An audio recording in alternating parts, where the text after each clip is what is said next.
Hello, and very welcome. So good to see all of you. I'm really looking forward to this. While we're waiting for other people to join, I thought it would be an idea just to center ourselves and become present here. For that feeling.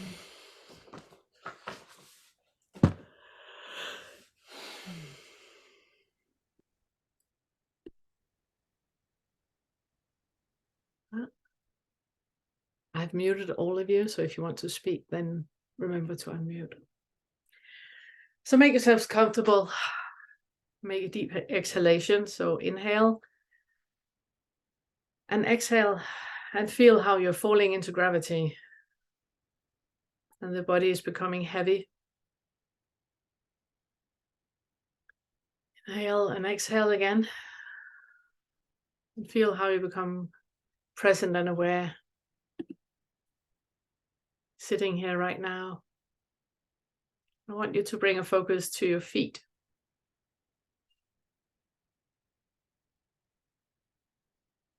And your knees and your hips.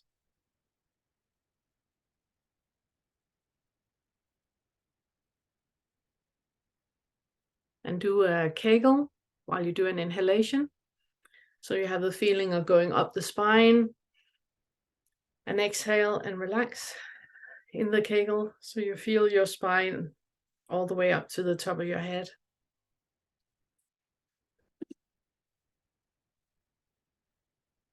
And bring a focus into the front of your body. And the back of your body. And the right side of your body. And the left side of your body. And the space above you and below you. So we have all 6 directions. With a sensation where you're sitting in the middle and all 6 directions. And while you're sitting here with your eyes closed, I would like for you to discern, where are your feet?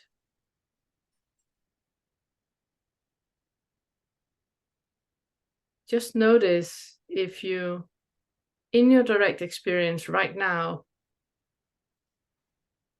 know with certainty that you have feet. If you're not looking into thought and into, but I have a body and I have feet, but just sitting here and breathing, do you notice that the sensation you have in your feet is not located anywhere? It's just like a sensation floating midair.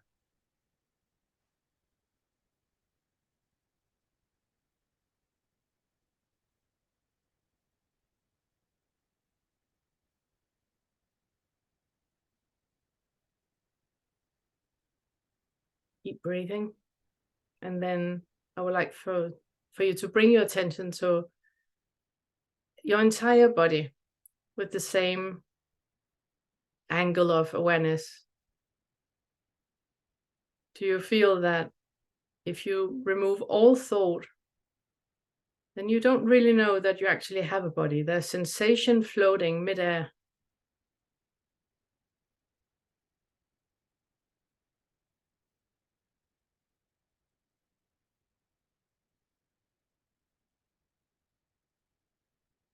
And if it's possible, if it's not, it's completely fine. Then just sit and focus on the sensations floating midair.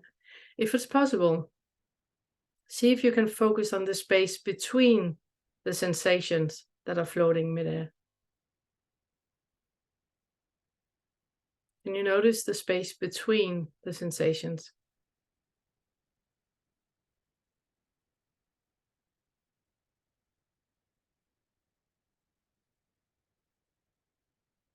If you can, do you see that there's no limit to those? That the space between the sensation is limitless?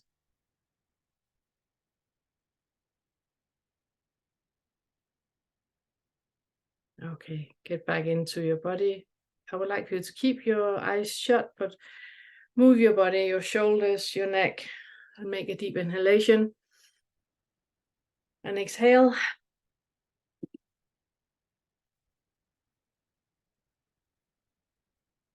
Now that was a super, super quick dissolving of everything.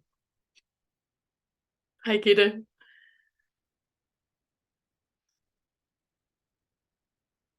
So here on a completely normal Friday, you just experienced what it means to dissolve everything.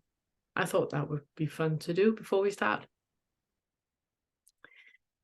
I don't know if you have noticed or seen that we are moving into the fourth feta on the awakening curriculum, and if any of you have done the fourth feta and you have questions to it, then please ask. And if you have any questions about anything else, then feel free to ask. And it's just first comes first.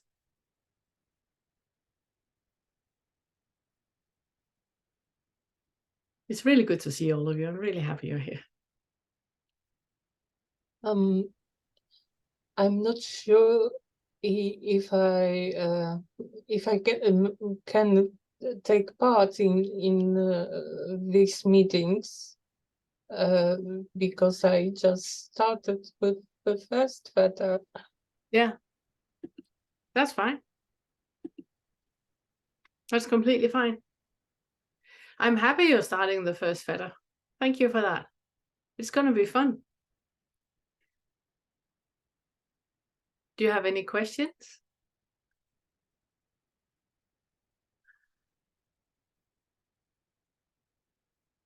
Oh, a lot. I don't even know where to start. It's okay. It's okay. I'm sure that other people, they're going to ask questions that might be super confusing and that might be, provocative and anything. If you have any of those experiences where you go like, well, what did they say? What did they say? Then just breathe into it, and then see if you can, from the angle of there is no separate I, see what it is they're asking. Yeah, good. And I can see Suni, you have, let me see if I can find Suni. You're here. Yeah. Good. I have a question. Yes. Which is when we were sitting here right now, also sometimes I get these involuntary shakes. It's not a constant shake, but it's sort of a contraction give in the entire body that it sort of, and it doesn't hurt or anything. It's not dangerous or something. And I have felt that lately a lot, especially when I try to focus and when I try to relax and when I think of something that might not be pleasant, but it could also just be lying down, relaxing. And I haven't done that before. And I don't know really what is happening. And I'm not afraid. But No, exactly. No, there's absolutely nothing to be afraid of, and what you're experiencing, it's completely normal, completely normal. When you are sometimes when you're falling asleep, you dream that you're falling, and you get like that, and then you wake up. It's like that feeling of falling, and you get that like startle or that shake. So you come out of the dream, and you're back into consciousness, and then you can fall back into sleep again. You know that experience? This is what Yes. you're experiencing is the awakened version of that. It's when you are not asleep, but you are, awake, not in that sense, but you're not the opposite of being asleep. What is happening is that all the experiences that you have had in your entire life, the body has experienced that with you. and we have like a muscle memory of everything, which you know, if you were roller skating as a child and you take on a pair of roller skates, your body kind of knows how to do it. Or if you have been riding a bike, you can get on a bike at any point. You cannot be unbiked. And it's because the body has that muscle memory of what is going on. Throughout our lives, we have had multiple experiences that on the perceptual level has created a trauma. We have made an assumption about what was happening that was feeding into the perception of a trauma, and that is stored in the body. So when you start to rock the boat and you start to tickle that, where, for example, just by breathing deeply and closing your eyes, having an awakened awareness when you do that can, for some people, be enough to get that jolt in the body. It's only because you are starting to realize that there is no control and there's no controller. You're just allowing to be. What I was provoking all of you with the meditation we just did, I was provoking all of the separate selves sitting out there into experiencing that there is no body, there's just sensation floating in space, and even that can be seen through. You can look into the space between the sensations, and in that you get a glimpse into the university where into the universe where you are connected with everything. When you start to look at you and the perception of you and your stories with that angle, you experience what you're talking about. Okay, thank you. Patty? Hi. Let me just find you. Right here. Oh, yeah. It's nice to meet you. Yeah, good to see you. I've been enjoying the fetters, sort of enjoying, probably not the right word, exploring. And I have so many questions, but I gotta get it together here. Because you suggested to write stuff down. Yes. So I've been writing stuff down and kind of reviewing at the end of the day. And it's been really helpful because at some point in time you said, let's move it from a cerebral experience to an actual whatever else kind of experience there is. So it's been it's been quite the trip. And then I think you were constantly repeating the phrase like, go into it. What is there? And I can do that in the quiet stillness of my home when it's very safe and secure, and would love to be able to move that out into my workaday world, because the mind kind of takes over at that point in time. Yeah. And I forget to look into it. I think it's just a forgetting, perhaps, and like maybe it's like a muscle memory, and I just have to develop that memory, that muscle. I mean, yeah, it might. Yeah, sorry. Do you have a question? No, it's just so any tips on that would be, Yes. how everything is helpful. So whatever. First of all, well done you for making notes, because making notes is the only way that you can see how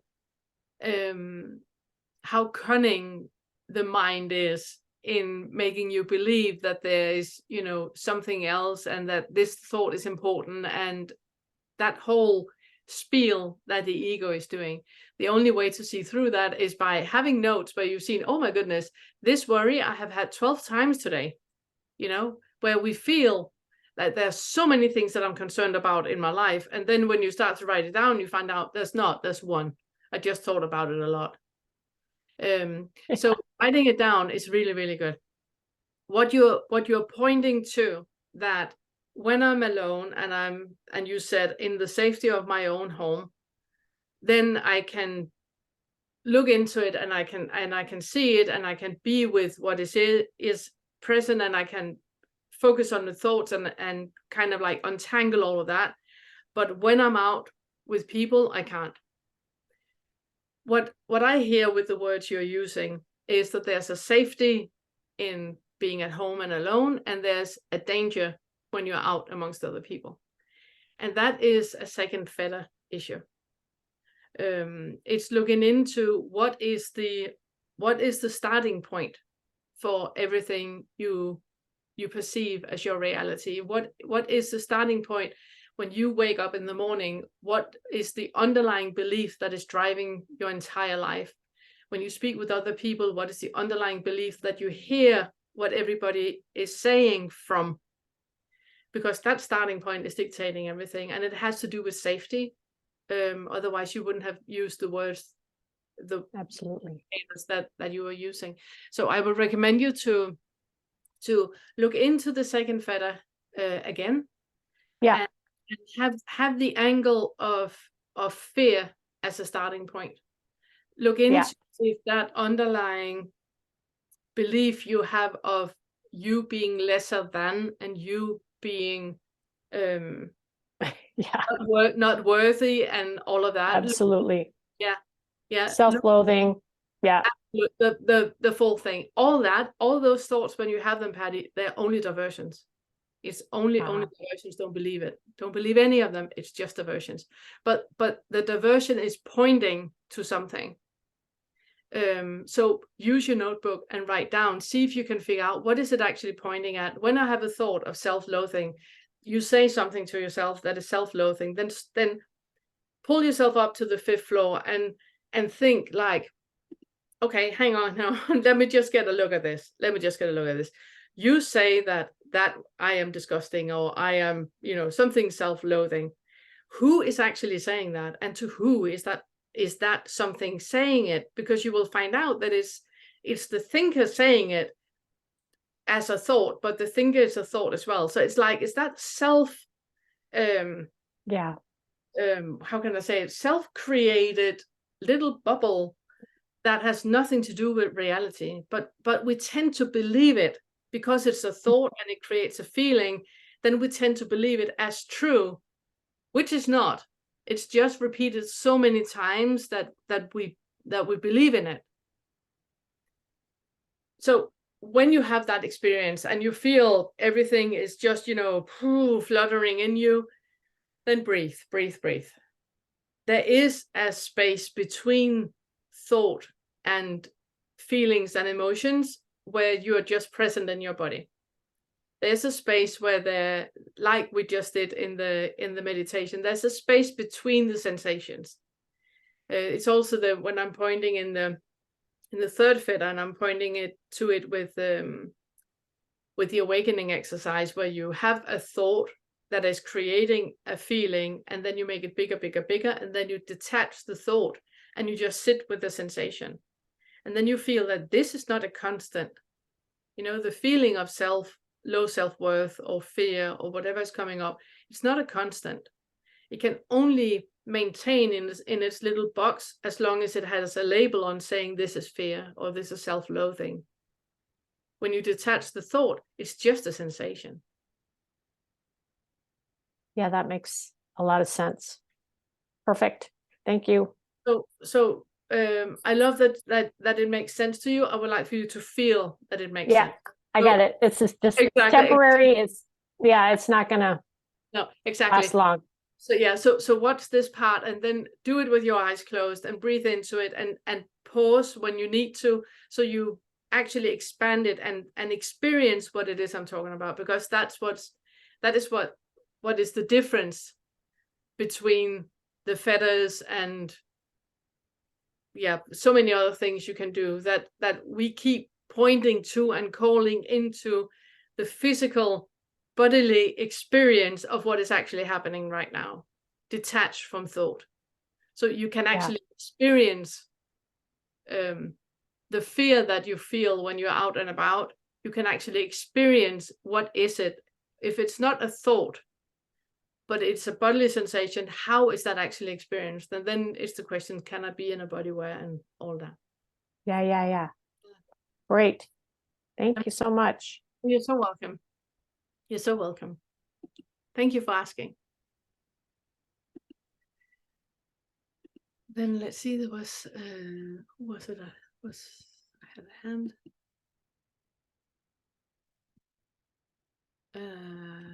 I can't see who wanted to ask it. Who was that had a hand marked? Kristen. There we go. Okay. Oh, and Rowena afterwards. Okay, I got you now. Hello. Good Hello. to see you, friend. Hello. Yeah, that was so helpful. What you just reviewed with Patty. When you did the opening Yes. inquiry, yeah. What I'm noticing when you got to the part where, okay, so straight away there's no body itself. And then when you got to the part where noticing that sensation, that there's space in between the sensation, what happens there just recently for me as I'm going into, well, I call it anxiety, but it's fear. Yeah. So this was just helpful. I'm just taking off that label and noticing, not veering away at all. And then I'm noticing that it isn't actually sensation. And that's what happened when you were pointing there to, when you said to notice the space in between the sensation. I couldn't find the sensation in order to notice the space that you're telling in between. So I'm wondering what's happening there. And You're scared. yeah. Yeah, you're scared. It's moving too quick. Oh, is that it? Yeah. Okay. It's also why I said that if, because for a lot of people, when things move too quick, when you might not be directly forceful about it, but you want something, you're striving towards something, and that striving or wanting something else than what is right now gives you the sensation or the feeling or the idea that things are moving too quick, which is completely fine.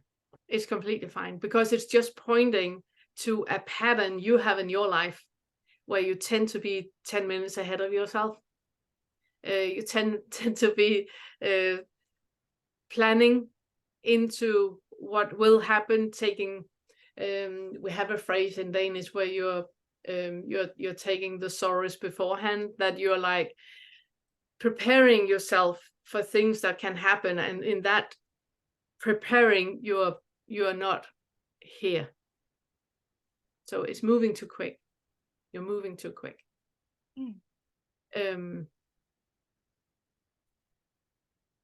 What I can recommend you to do is to do just sitting. Have you tried that, doing just sitting meditations? And it's basically where that's what you do. You sit, you close your eyes, and you just sit. And then you notice everything that comes up. You notice that there was a thought, and then it disappears. You don't latch onto anything. There's a sound, there's a smell, here's a sensation in the middle, that's another thought. So it's just that, just sitting and just noticing what is happening. And by doing that, just sitting, you can do it even when you do your dishes or when you're driving a car, or you can do it at any point where you just notice what is right now, not in 10 minutes ahead what is going to happen or what did happen. So you're not in the ego in any way, you're just right here and just noticing, because that is calming that feeling that your body has that this is moving too quick. When we have the tendency to move too quick, we also tend to have issues with our knees. So if anybody has issue with knees, then it's normally when we're moving too quick. We're moving too quick in a direction where we're not ready to move there yet. I don't know if that was helpful at all. I'm not aware. I don't know that I'm aware of moving too quick. Like I recognized it's just lately where it's not moving off of this. It's just lately where I've really, really decided, to take off the label and just be with what is in direct experience. Just absolutely do that. And then, but then it comes quickly. This is what I would say. Like it comes quickly that, is this actually a sensation? I'm looking. Can this actually be said that this is a sensation? This is what I'm noticed. Like, is that what this is? And I can't say for sure that that's what this is. Maybe I would say more accurately or something that perhaps this is space itself. But how do I even know that? So it's Yeah, you're trying to pull it up to a thought and you can't. You can't. no, I can't. That like thoughts will be there and it's like, oh, okay. But even to label it sensation, Yeah, it's you're away. it doesn't seem to apply to what this actually is. So that's just what I'm. So then in the distinction between sensation in space, because I'm looking for what you're guiding, and I can't. It's just there's not a distinction. That's what I'm finding. Yeah. So I'm not sure if that's quick. It was only seen that way upon looking, and then going, that's so interesting. I know this is all thought, but I'm just describing. That's so interesting. I assumed this was sensation. I just assumed that it was that because that's what always the pointing is telling. And then I'm like, is it? Yeah. That's what's going on. It's interesting. It's interesting that distinction that we have between a sensation which is just floating in space. It's easier to do when you have your eyes closed, but that sensation where it's just floating in space. Yeah. There is as long as we have a meat suit, we have a nervous system and receptors that is picking up on sensory experiences. And that is those sensations that you feel floating in space. It's because we have the meat suit, we have the receptors, we have the nervous system, all of that is there. What is not there is the I. The one experiencing all the sensations are not there. And that is what you become so aware of when you feel into the space between the sensations. Because that is where you are the clouds and you are me and you are the house and you are everything, because there's no distinction. If that makes sense. Yeah, that's what I'm saying. There's no distinction. Yes, that's what I'm saying. That's exactly what I'm saying. Yeah.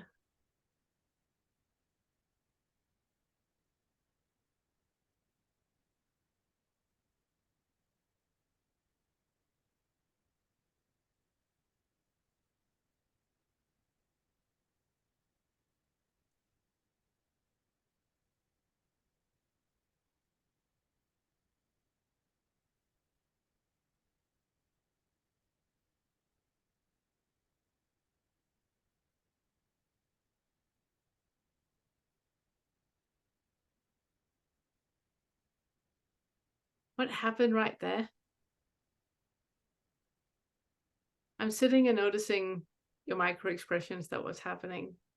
And you had there was a flare of, you can watch it in the rerun of the recording, there was a flare around your mouth about sadness.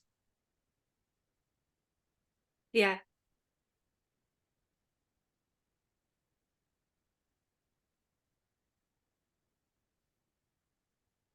Do you want to go into that? Or do you just want to sit with it?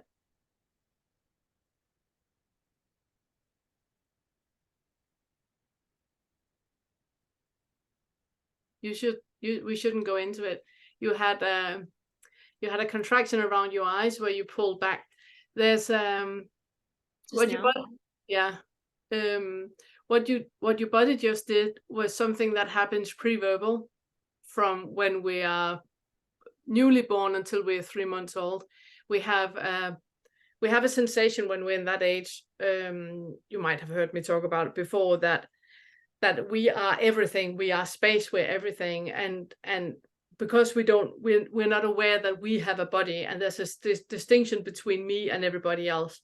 And in that, our nervous system is very much out. We're very much open. When you see a baby, you have like that aliveness in their skin and everything. They have that aliveness in them. If something happens in that period, which is if something happens in that period, they do a contraction of themselves into a center where there's like a distance between the outer and the inner. And when we grow up and we have that experience, we have this sensation that there's a distance between me and everybody else, and we have a full life where we feel that it's like I can't really love and I can't really receive love. It's like there's a distance between me and everybody else, and we can't sort it out in therapy because it's pre-verbal. It's an experience that is pre-verbal. What I just saw happen with your eyes was that you were out, and I asked you if you want to work with it, and because you had the sadness coming up, and then you had the contraction away from it, which tells me that we should not talk about it. Not yet. Maybe next Q&A or next inquiry group or at a later point, but not now. Could I instead ask you to look into it? Again, it's pre-verbal. You won't be able to think about it, and you won't be able to get visual pictures or anything. It's only about being with that sensation that there is a contracted me in here and a distance to everybody out there. Be with that. Allow that to be, not be forceful about getting it out and moving the boundaries and all that. It is a protection mechanism. Does that make sense at all? So be with the sadness, or be with the... Allow yourself to be contracted. Allow yourself to be contracted. It's a pre-verbal protection mechanism that needs to be loved and respected and kept and met. And then when it doesn't need to be there anymore, it's not there anymore. Again, it's about the forcefulness I talked about earlier. I'm saying all the things you don't want to hear, aren't I? It's more like I'll replay. When you talked about earlier, you mean just a few minutes ago? Yeah, okay. Allow the contraction, just writing it. And I think maybe I didn't pick up on the contraction. Yeah. Beautiful. Notice it, Yeah, beautiful. That's even more protected than you thought. Then just play with the thought. Play with the thought that when you're out and about, like Patty just talked about, when you are out and about in your life, see if you are creating a distance between you and other people. See if you're creating a persona when you're out and about to protect yourself. And just allow that to be. Mm-hmm. And if none of this makes sense, then wait, it will make sense at some point. Did I confuse you even more than before we had the back and forth? I think so, yes. I'm sorry about that. I'm sorry about that.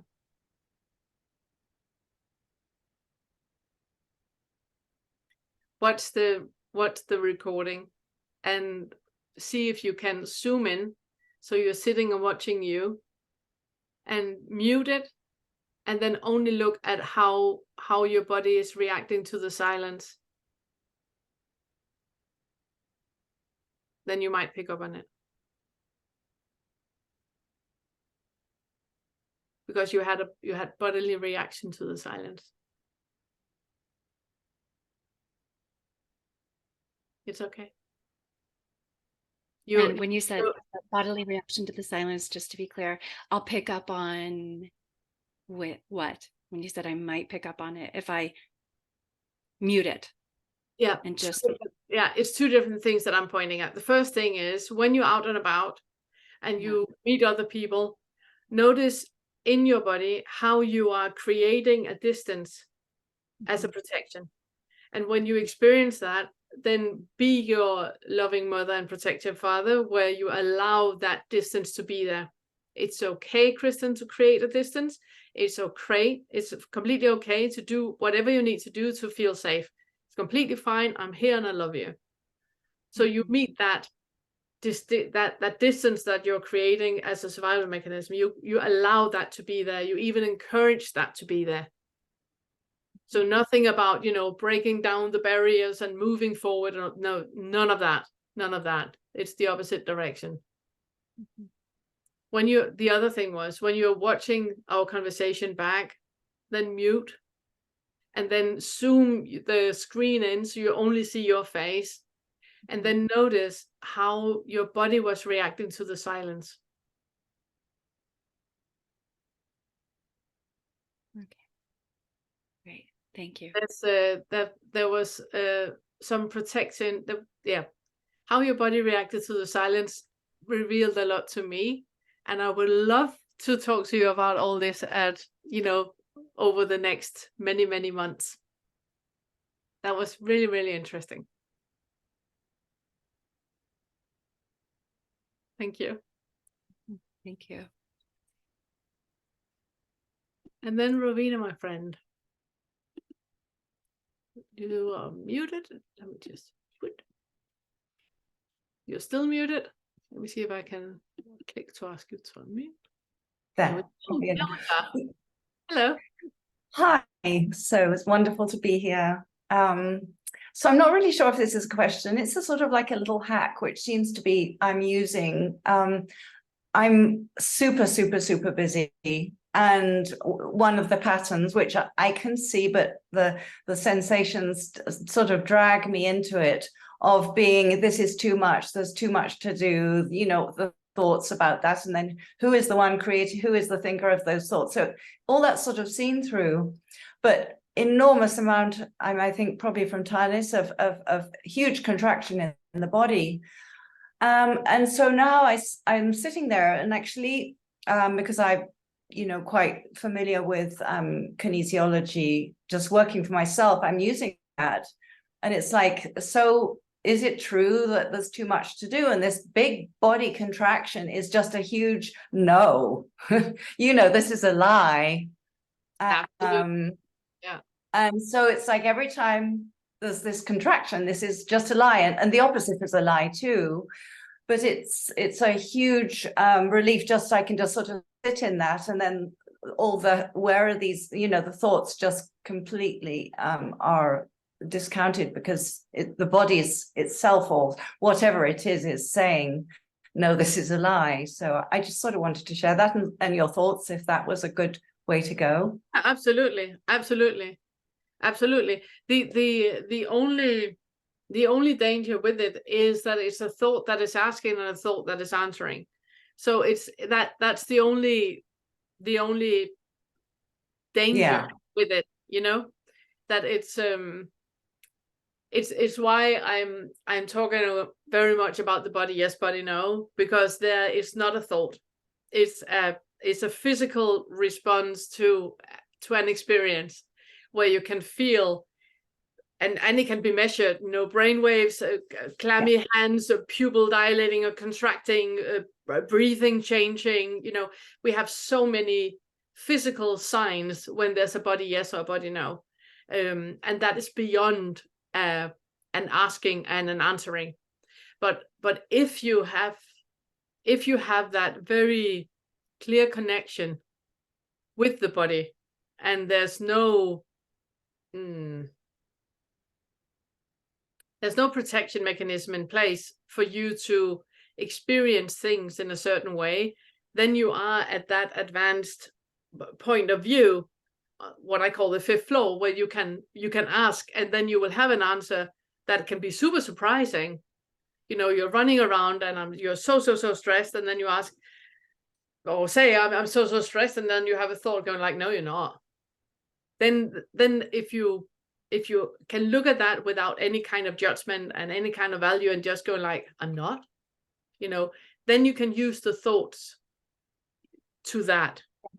But there's a danger about asking the thoughts about anything. Yeah, I can see that.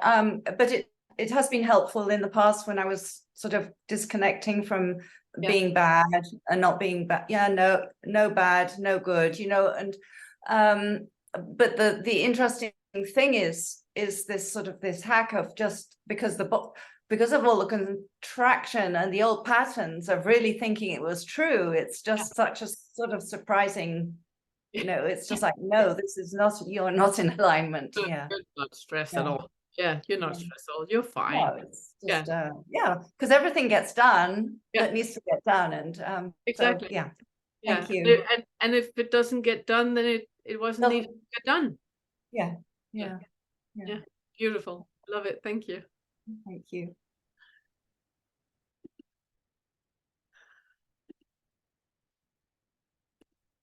So, any more questions?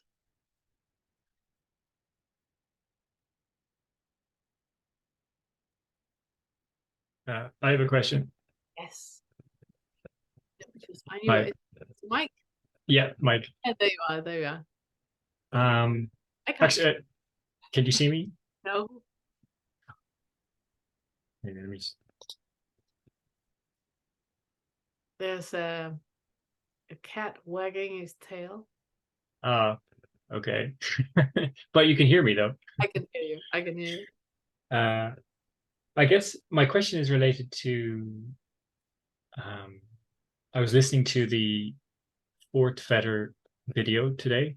Yeah. And you said this is as good as it gets. And I had just had a massive internal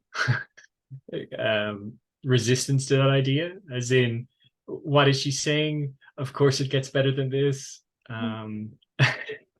Like, and all the ideas, all the career ideas and all the different self-improvement ideas were like, no. And then there was a moment of kind of calm, a moment of peace, where like, maybe it is just this, maybe it is just peace in the moment. And that was earlier. And then now it's kind of, as you're answering one of the earlier questions about the space between you and others, and that's what my real work is at the moment. It's like trying to put a label or trying to understand who I am in relation to other people, you know. And sometimes I feel as if I'm like, I can get a connection, and then sometimes it's just it contracts. So I'm trying to put a question together, but yeah. The first thing I'd like to ask you is, when you have a connection, obviously that's okay because that's what you want. But when you then have a contraction and there's not a connection, is that equally okay? No. Could you look into why? Why is it that is not okay? I guess it feels like a rejection. Of whom?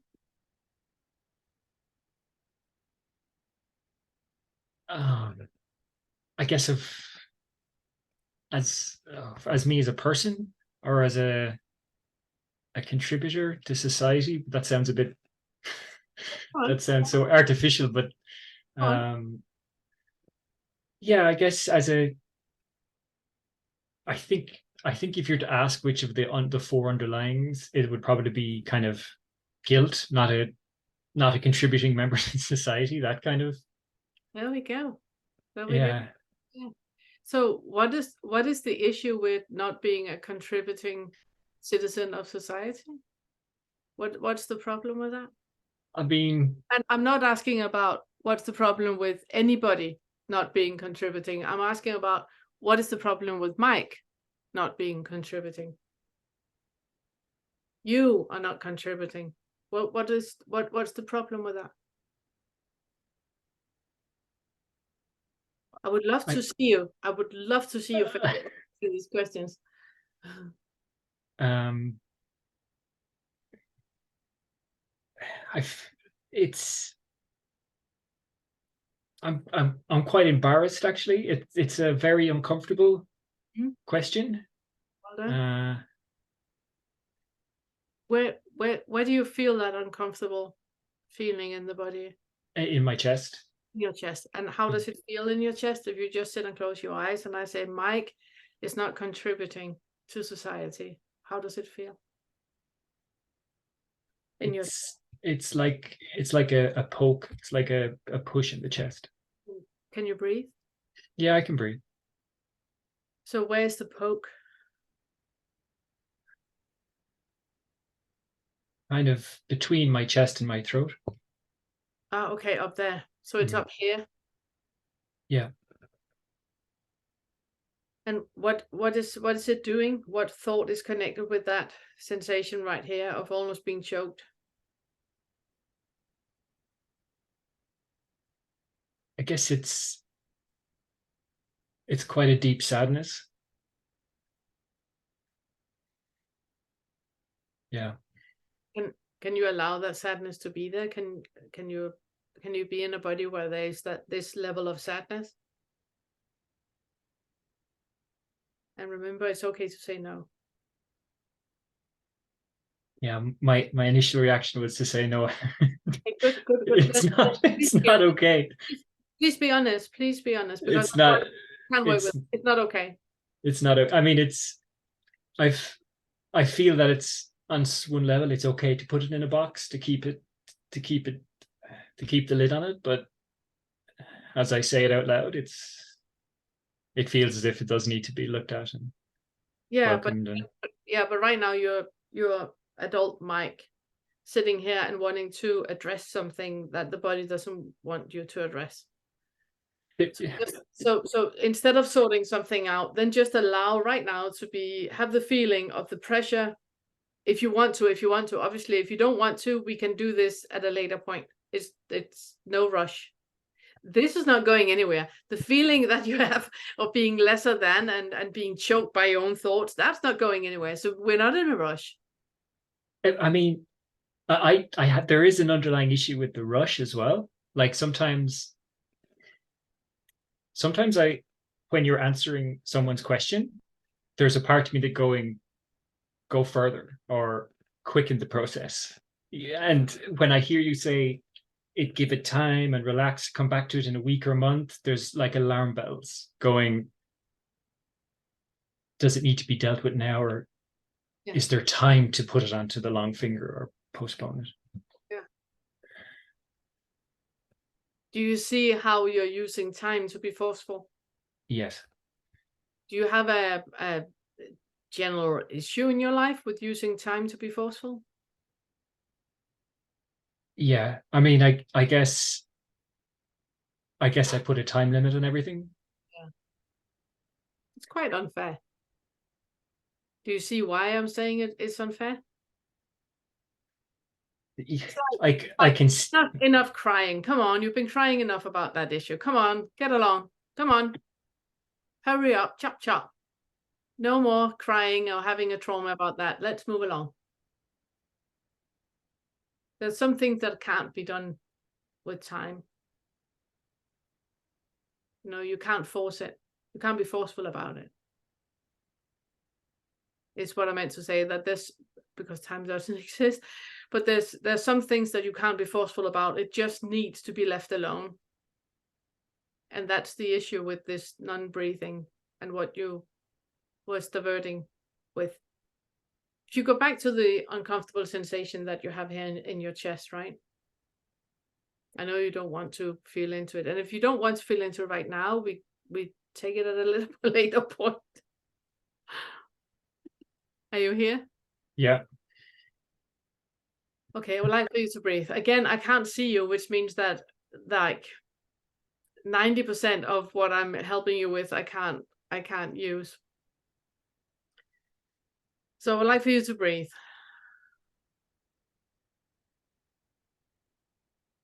And this feeling that you have in your body, it's what is here right now. It's never going to change. It's never going to be better than it is right now. 5 years from now, what is right now is still. Are you fine with that? Not really. Brilliant. Brilliant. The material I'm sitting at, I was supposed to record it this morning, and then I started to talk with my mom instead. But I was supposed to record this morning. But in the material that hopefully will be out on Monday, that is actually one of the pointers that I'm asking you. That what is right now, 5 years from now, it is exactly the same. And are you okay with that? If you have that, nope, I'm not. Then I would like for you to look into what is it that you think can improve? Or what is it that you hope can improve?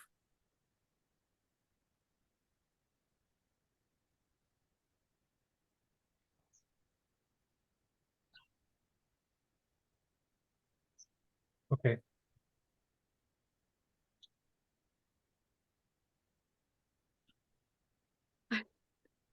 I feel as if I've been pushed into cold water or I know, I could hear it on your voice.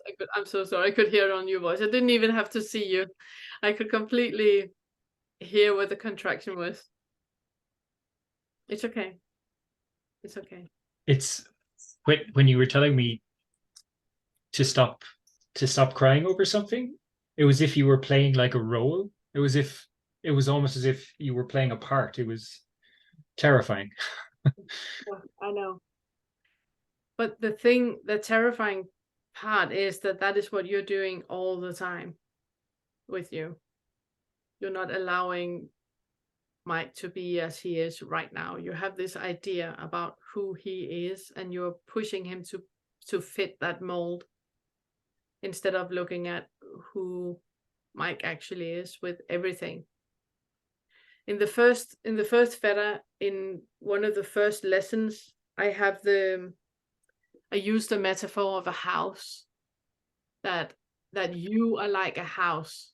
Yeah, and seeing through self is like entering the front door, and then you have all these rooms, and you have all these extra rooms in the rooms, and all that is everything that you are as a person. And all of that, the entirety of the house, needs to be owned before you can let go of the self completely. And you're being forceful about aspects of who you are that you don't want to be like that. And that was the role I was playing. I was imitating you. And that is what needs love and compassion. And you don't need to change anything about it. It's just, can you be in a body where this is as it is? And the answer is no, I bloody hell can't. I don't want this. Okay. Can you have resistance? Can you be in a body where there's resistance to the resistance? Can you be in a body where you don't want what is?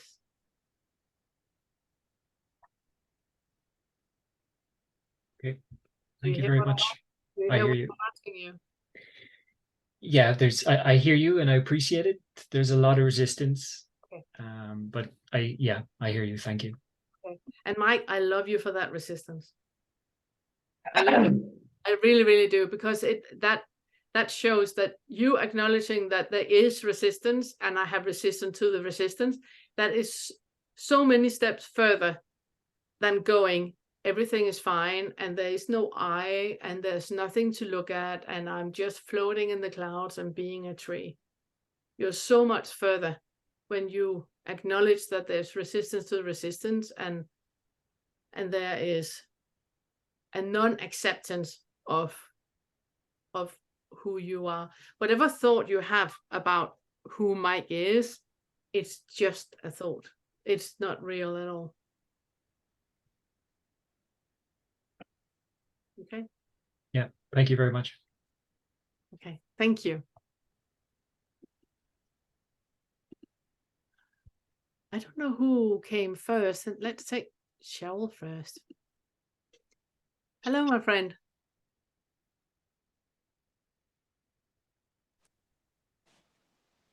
So who are you? Who? I'm talking to Me? you. Cheryl. Okay, me or the other person. I can't see. Okay. So I also listened to the Fourth Fetter video. Maybe it was this morning. And it's really difficult to find something that I want. I can find probably dozens of things that I don't want. I know. I know.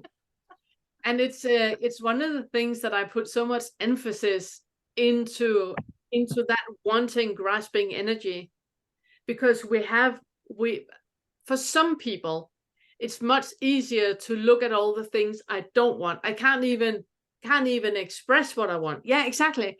I've had it so many times when I have had groups where I have asked Corner, just a second. corner there. There we go. That when I ask somebody, so what would you like? What would you like to happen over the next 5 years?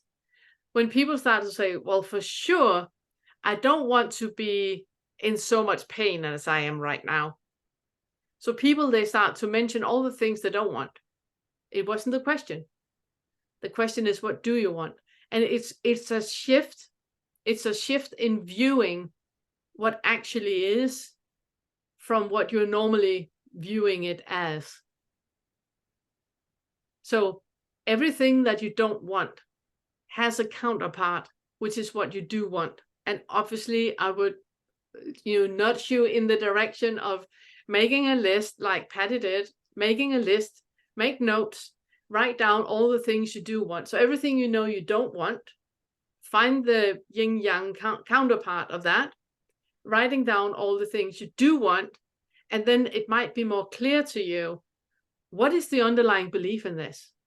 What is this actually about? And you will start to see that there's a pattern in everything you do want is pointing at the same underlying belief. Okay, good. Thank you. And I also want to compliment you for noticing that you do not know what you want. You know what you don't want. Noticing that is really, really big, because it's a kind of diversion when we look at all the things we don't want.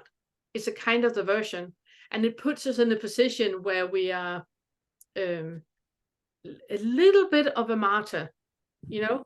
I don't want this and I don't want that. There's like a hint of complaining or blaming in it, which I'm going to circle back to and talking more about at a later point.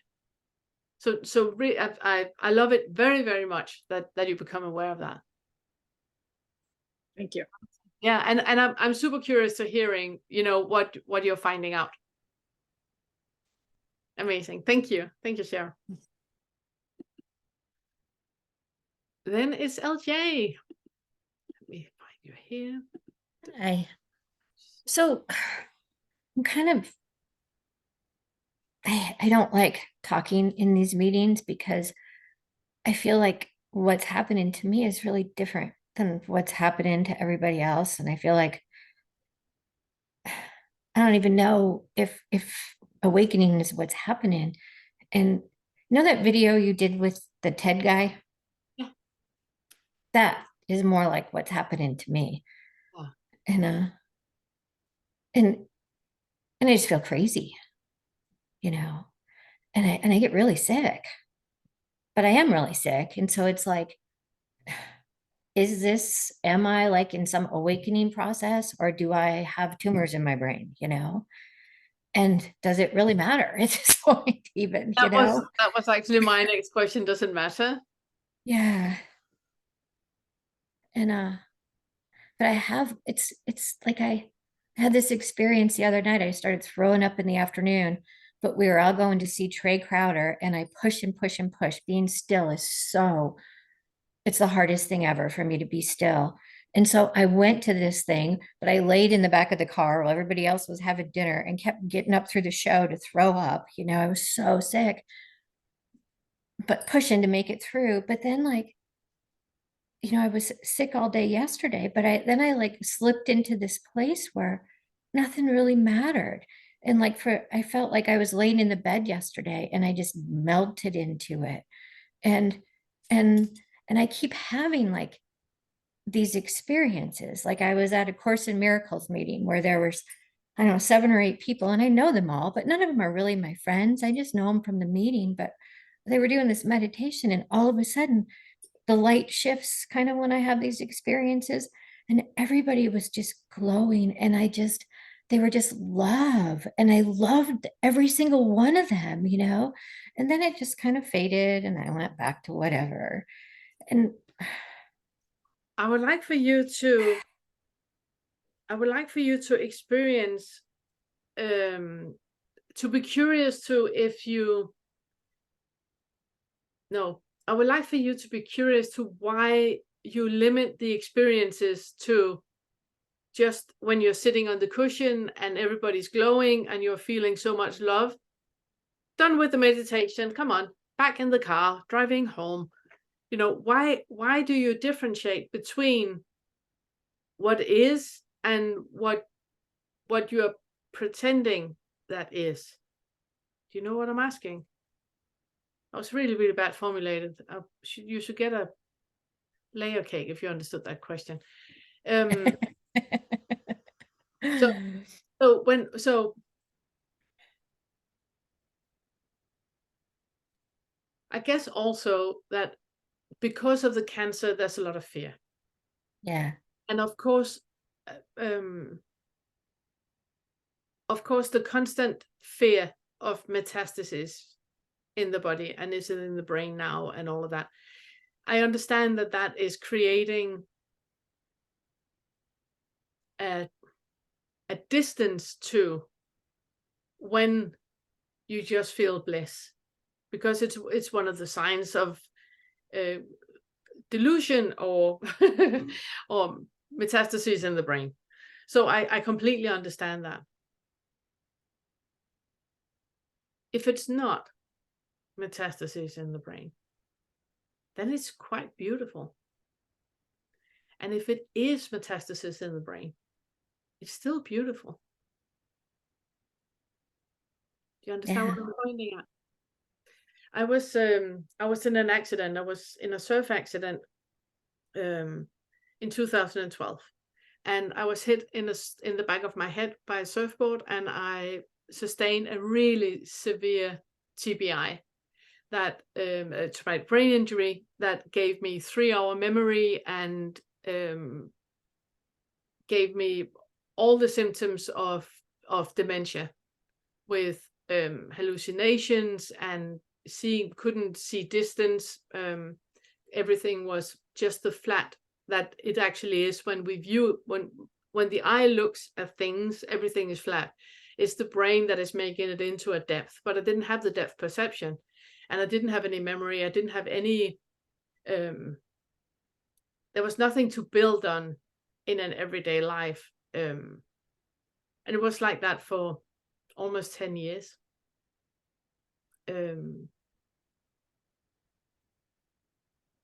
And before the accident, and my entire life, but I've been working with the feathers and with Buddhism, and been meditating and all of that. And I can see now that one of the things that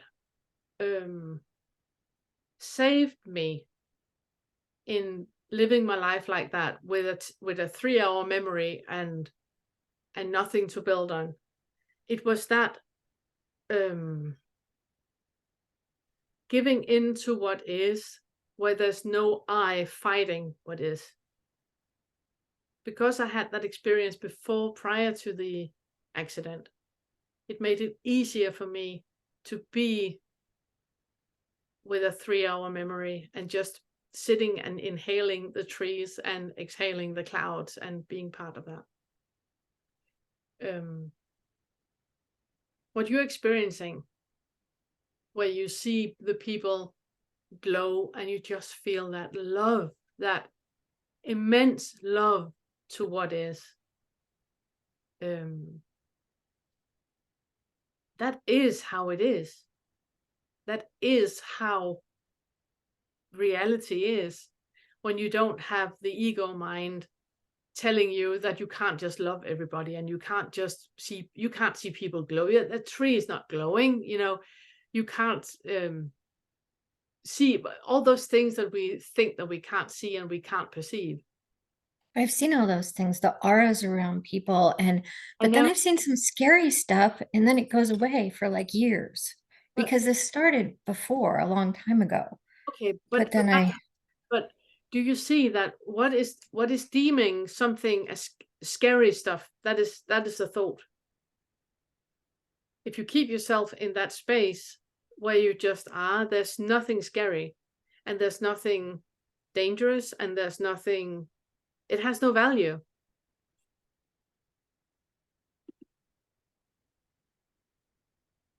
Do you see what I mean? Mm-hmm.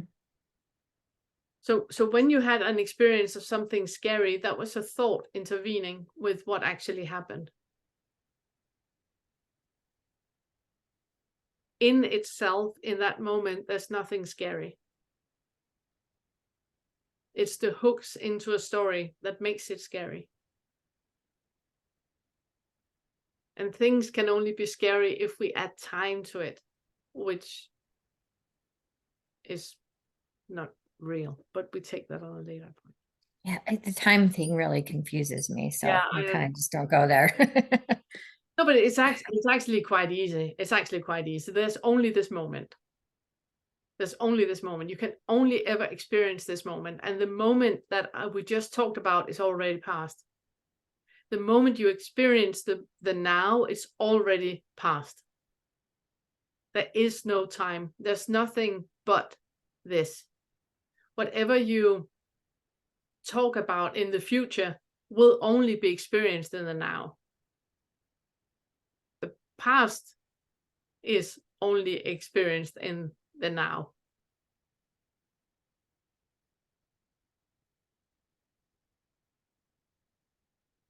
Tully has made amazing work about that.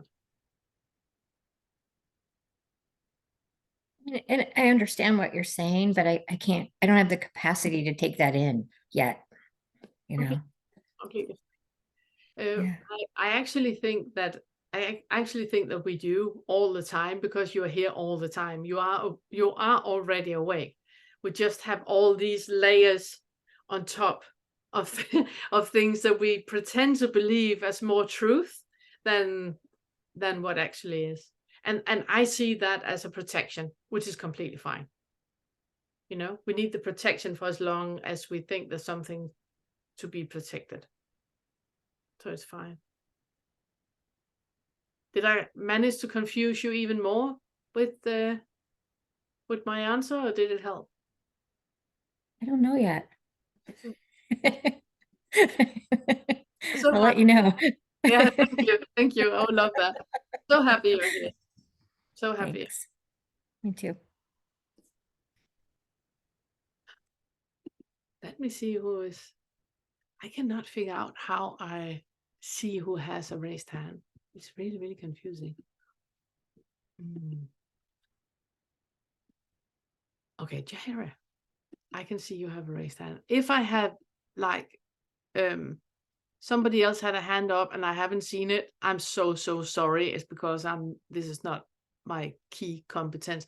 And I promise everybody who has a hand, I will answer your questions. So even if we're still here at 5 o'clock, I will answer your questions. So keep your hand up. Hello, Jaira. So good to Hi see you. again. Hi, You hi. too. See you. Um, it's funny asking this question because when I first in one of Vince's meetings, when I hadn't seen through the first better yet, it was about my little boy gaming all day and my resistance towards that. May I just ask you to adjust your camera so I can see your eyes as well? Oh, I like take off the self view because I don't want to look at myself because it's distracting. Okay, there we go. Hide self view. That's what I do. I hide. It's just funny. So that was my first, like when I didn't get through the first better, I was asking the group like, but like I don't like, how do I let go of this belief that my little boy shouldn't be gaming all day? And then Todd said, well, it's not that you believe that, it's that you think that you're the one who's believing it, or something like that. So he gave me the prompt to look into what is assuming itself to be the me that's resisting that right now. What's assuming itself to be me when I feel that resistance come up about him gaming all day. Yeah. So that was my work. And then, yeah, a couple weeks later, that was when I had the glimpse. Yeah. And it was so obvious that like, that I didn't need to worry about that, and that that the flow of life would just work it out somehow. And if I needed him to get off the computer, the flow of life was showing me how to do that without the thought or the fear behind it. So that was that. And so now,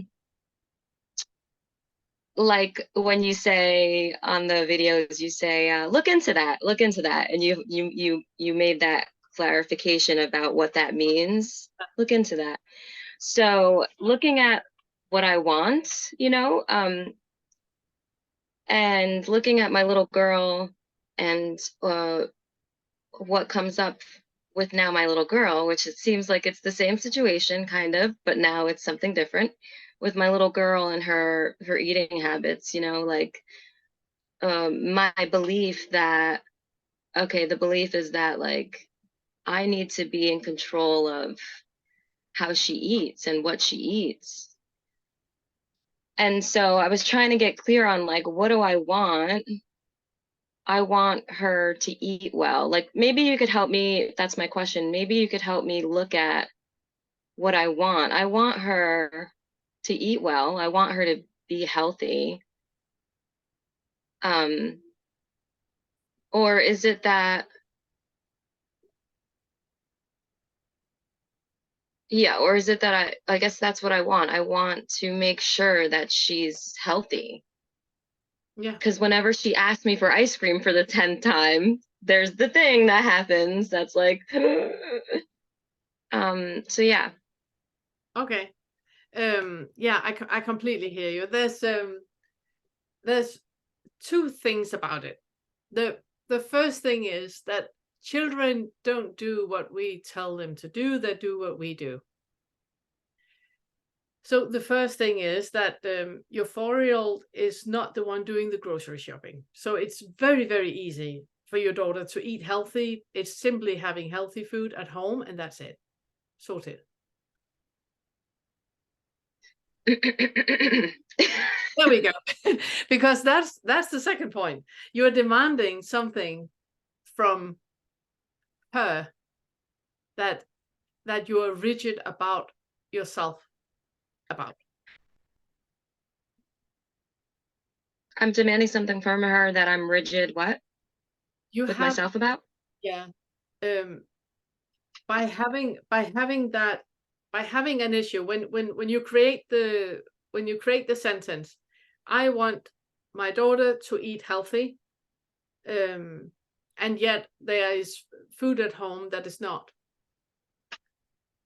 then it's not so much about your daughter, it's more about how you are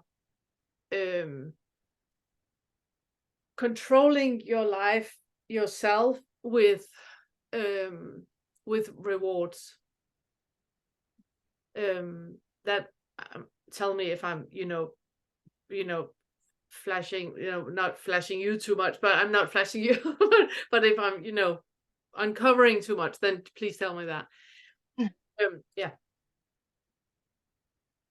By saying that, you are indicating to me that you have a pattern of doing something forcefully and then rewarding yourself with it.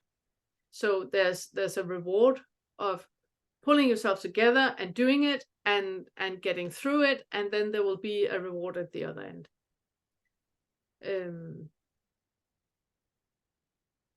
What you want your daughter to do is the same thing, but not ask for rewards all the time.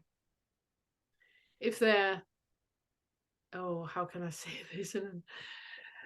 If there's not a reward involved at all, I'm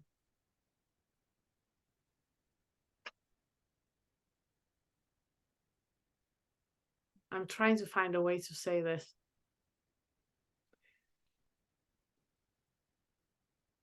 Okay, I'm going back to the first step again. By not having ice cream in the house, she will be asking for a carrot. When she's asking for the 16th carrot, you will have the same thought as you do now. You will have the thought, she's eating too many carrots. She should eat more variety in her diet. No, I don't think so. I don't think so. I don't think so. I don't think so, no. Like, yes, eat all the carrots. They're so healthy. That's what I'm thinking. And when you talk about reward, it's like it doesn't feel like it resonates. It feels like something like, well, yes, there is a belief of balance for me. Like there's the belief that let's be balanced in our diets. Like, yeah, we all good. We can eat ice cream. You can have your ice cream. That's great. And there are certain nutrients that help this meat suit function and grow and not get sick as often. And right. It's funny when we talk, but now we're changing the topic a bit. I just want to say that for everybody else, that it's so funny when we talk about a balanced diet, that what we are balancing with is always stuff that is so bloody unhealthy, and it makes it a very, very unbalanced diet. The balanced diet is where we are meeting the nutrients that the bodies have. And ice cream is usually used as reward.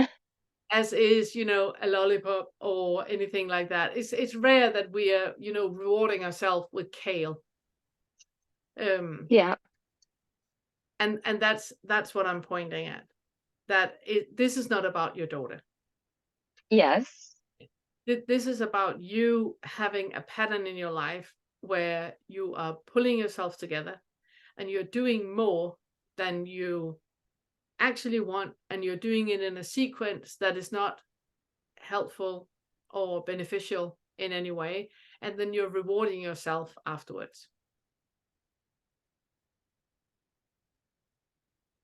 I can see on your left smirk, and you have like the way that you smile, you have a tell in the left side of your chin right here, that when I'm saying something that is true, but you don't want to admit that is true, you get like a small pointing up in that side, not in the right side, only in the left side.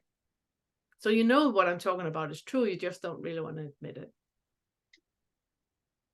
I would like for you to look into, during the day, how many times are you not peeing when you need to pee because you just want to finish what you're doing? That just happened earlier before the call. So yes, and I was able to see that.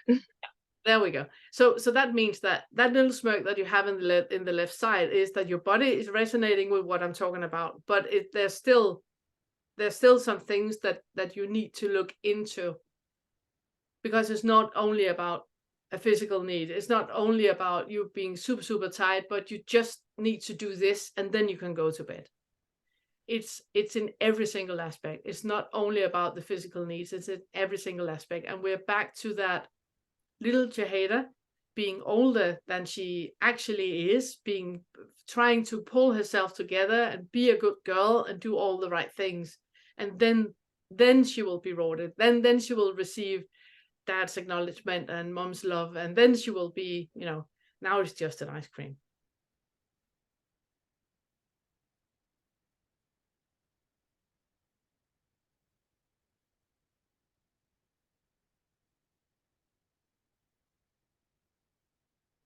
Okay. You're doing the left little smirk again. I'm really happy about that.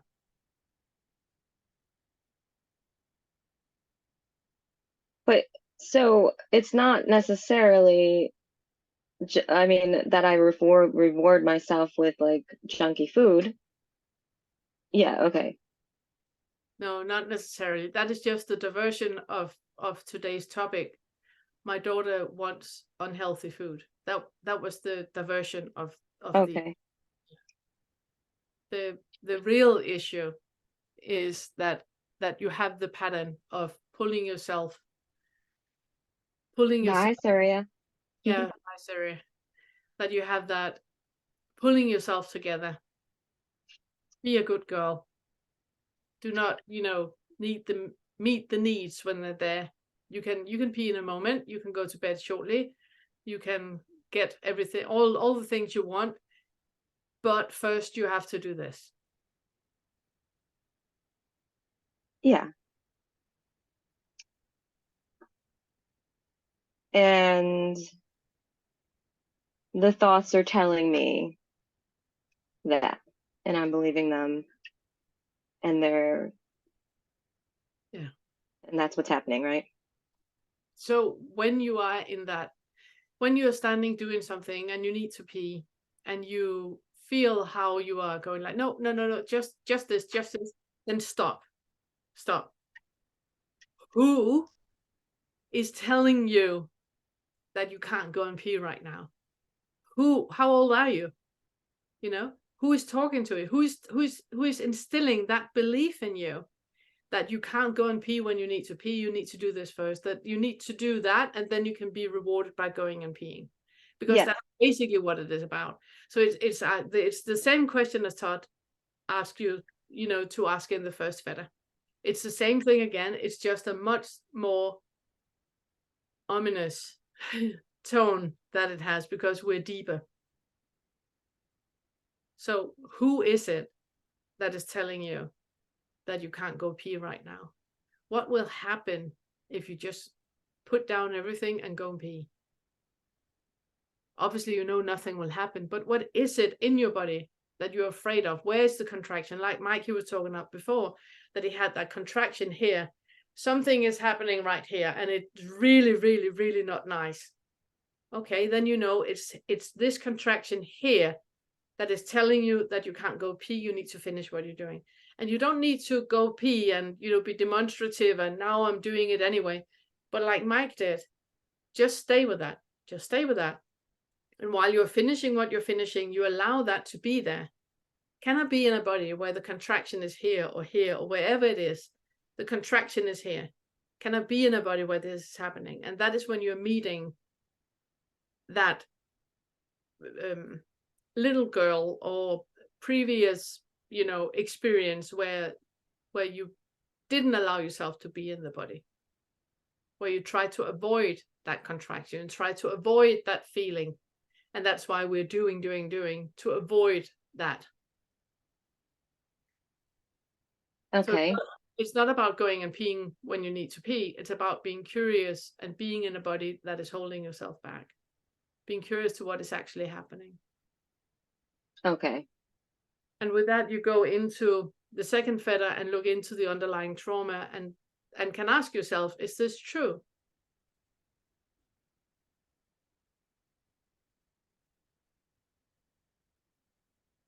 Am I only lovable when I'm pulling myself together and being how other people want me to be? Is that the only way that I'm lovable. Is that true? Yeah, that's the chameleon, right? Yeah. And then you just allow to be there until at some point you realize that, hang on, I can go be whatever I want. I'm delightful. Mm-hmm. But it's not what is happening in one area is always happening in all areas. So this is about seeing that this is happening with you peeing just because it happened just before the meeting, then it's just more alive. And that's why I'm using that as an example. It's in everything.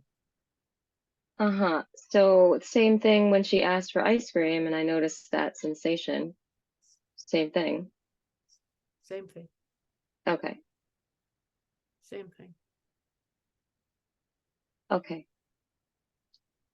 Okay. Thank Hey. you. I'm looking forward to hearing what is happening. Okay. Amazing. Thank you. Then it is Julie. Hello, my friend. Good to see you. Hey, good to be here. So I was resonating with Cheryl when she said she was when she listened to the meditation, she was having a hard time. Maybe she didn't say this, but she was having a hard time of finding something that she really desired. When I listened to your video, the one that was sort of like a meditation, Yeah. I couldn't find anything that I really desired, so I decided to work with what I didn't desire, which was pain. And it really was helpful. But then when I think it was Mike was talking about, well, when you were speaking with Mike and mentioning that he was using time as sort of like a whip or something, like he was beating himself up with the idea of time. That's when it hit me what I really desire. And it's to be through these fetters. Yeah. Yeah. It's like, Everybody who oh. feels like that, raise your hand. And then I realized the reason it hit me like that was because I had this strong emotional reaction when you were speaking with Mike. Like this very big wave of sadness came over me. Yeah. As I realized, there's like this belief that I don't have time to waste. Yeah. And that's been there my entire life. Yeah. And so like embarking on something that is, a long process and requires a lot of patience and willingness to wait a week or a month or 2 months or whatever. Or even like when you break a fetter, to sit with that for a while before you move on. Like that is just not the way this brain has been set up to function in my life. So I'm not sure what the question is. I completely hear what you're saying, and I just want to say that it's not your brain that has not been set up to this. It's your trauma that has been set up to this. Your trauma has not been set up for you to have time to waste on this nonsense. It should have happened yesterday, and exactly.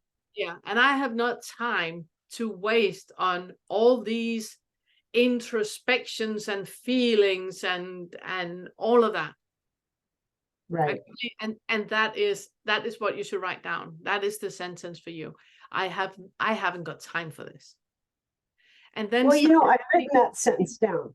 I've probably written it down like 6 times in the last few months, but I don't have time to look with. I don't have time to sit with it. Amazing. Yeah. It's brilliant. It's brilliant. The thing is that the feathers are just 10 different ways of identifying. And it doesn't take time to realize that we're identifying. It's just realizing that you identify with everything, that we place an I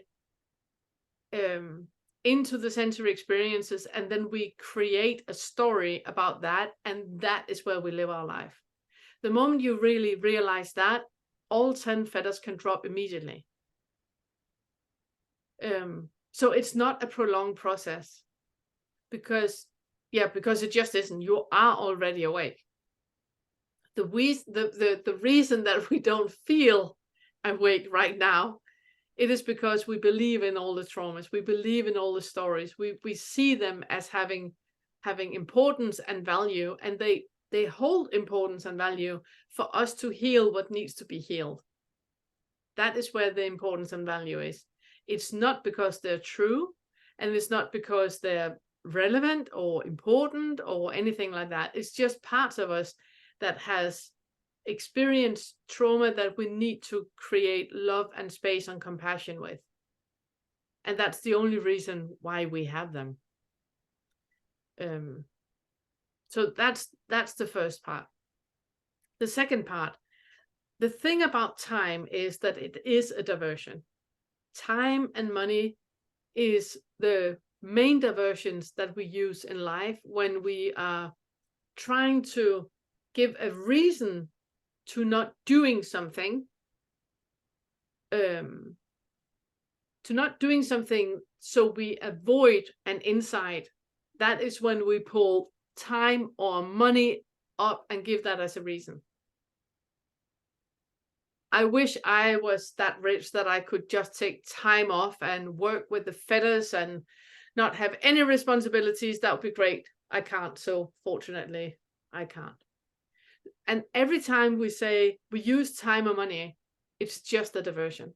But we using them as diversions because they are legal. Everybody will agree with you that time is super important and money is super important. And that's why you will never ever be challenged. You will never ever have anybody sitting in front of you and going like, are you sure about that? And that's why we choose time and money. When you I totally agree. And when you said to him something like, in 5 years, what if in 5 years? Yeah, everything is like it is right now, is as it is right now. Are you fine with that? I was not fine with that. I was so sad. That made me so sad and mad and like, well, what the hell am I doing working on this? And like, where do I expect to get if I'm just going to get right back here in this place and doesn't want to be right here? Yeah. Look into that. Look into that. There is 3 layers of delusion in that sentence. Literally 3 layers of delusion. So you will see through the first delusion and think that, that's it. Then there's another layer underneath, another layer underneath. I'm not helping, am I? Well, I wish I could remember what I just said so I could try to figure out what the And it's gone. it was so brilliant and now it's gone. Yeah, that's why we're recording it, so you can see this over and over and over and over. Okay. The first layer of delusion is that you think that you have a choice. You think that you can do something about it. Yeah. Think that there's an agent here that can magically transform everything that is into something better. That is not possible. It's not possible.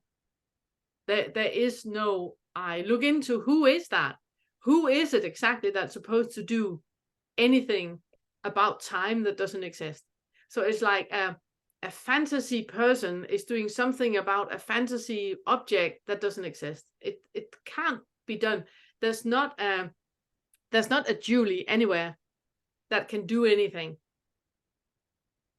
There's a contraction that is identifying as Julie. That contraction doesn't have any power anywhere. It's just a contraction.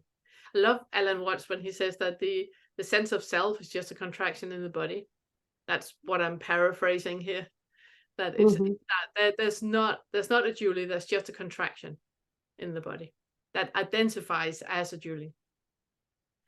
Besides that, we know that there is no time, there's only now. We just perceive time as happening because we have a biological meat suit. That's the only reason we perceive time.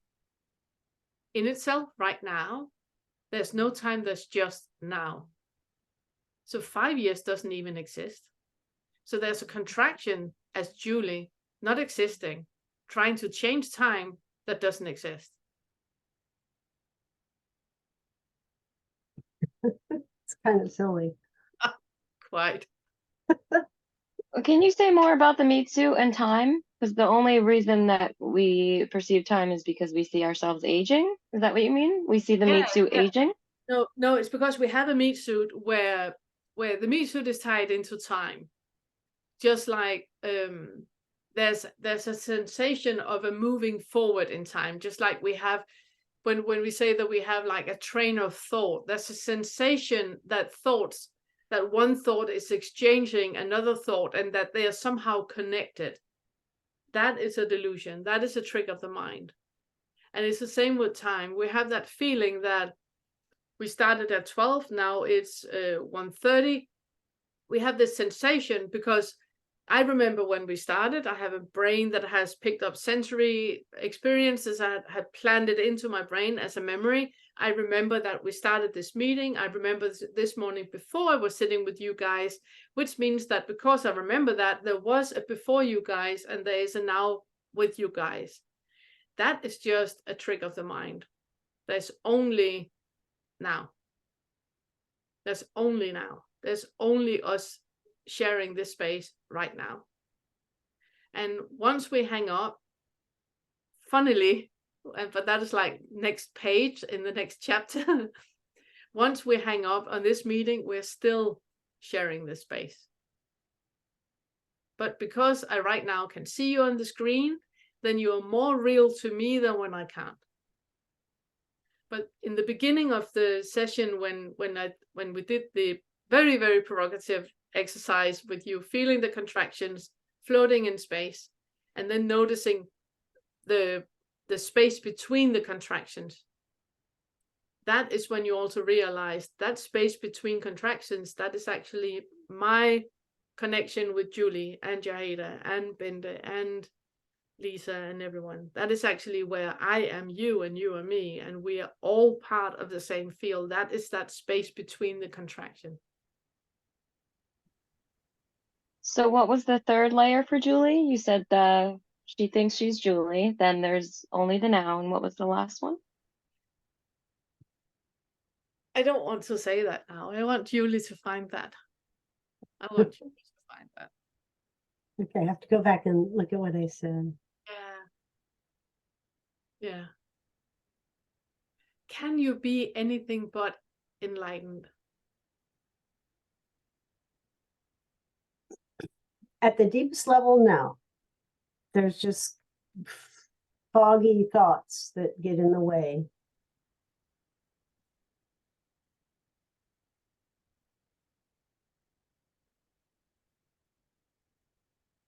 So what's the rush? Where are you going? Yeah, the rush is built into the meat suit because I was born into a body that wasn't supposed to live. So that's been kind of there my whole life. And that's the story. That's the story. Yeah. That story is not true. It's just a story. You know Hansel and Gretel? Mhm. You know the Little Mermaid? You know Snow White? You know Cinderella? It's just stories. You know Deadpool? You know, it's just stories. Now you're talking. Yeah. Yeah. It's just stories. Yeah. You being born into a life where you are unwanted and not supposed to live. That is part of a story. It's part of a story. And the next question I would then ask you is, are you ready to let go of that story? And there might be a voice in you going like, nope, I'm not ready to let go of that story. And then I want you to respect that. I don't think there's a voice like that anymore. So I it definitely wasn't unwanted. That part isn't part of the story. But the other part, I would love to let go of that.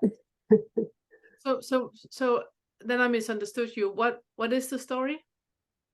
Oh, this body has cystic fibrosis, and when it was born back in 1960, it literally wasn't supposed to live.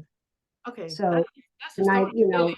that point, Yeah, yeah, that's the trauma. yeah.